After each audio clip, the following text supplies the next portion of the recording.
first, congratulations on an amazing performance. Talk a little bit about the dual characters for you. Were you able to shoot all of Luis and then later do all of Kendall, or were you having to jump back and forth between the two? Well, for the majority, yeah, they were completely separate films. We shot the musical sequences first, and so I had the ability to create Kendall Nesbitt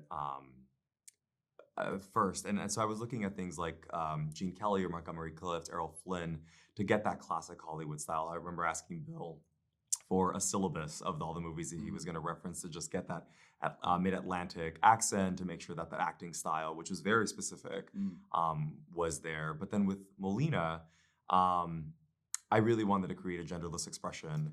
And so en route to filming that, I lost about 45 pounds in 50 days to achieve that. But it was a series of conversations that we built it together. Yeah, and Bill, there's nobody to better ask those questions than you with your experience in the whole movie musical world.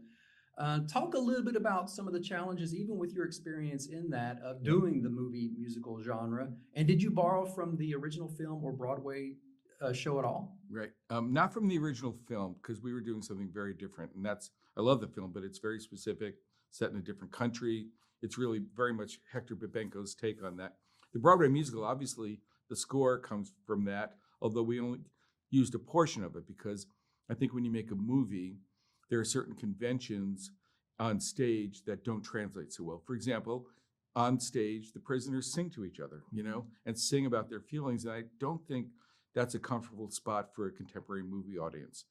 So it really was retooling it so that all those numbers would take place mostly in the movie within the movie. And Molina's character, I get this sense that even though he's in this horrible place, he has this upbeat, positive attitude. Yeah. Where do you think he goes to be able to do that? It's a little bit of Blanche in Streetcar Named Desire, where it's like they refuse to look at the ugly, right? They're going to rip out beauty wherever they can find it.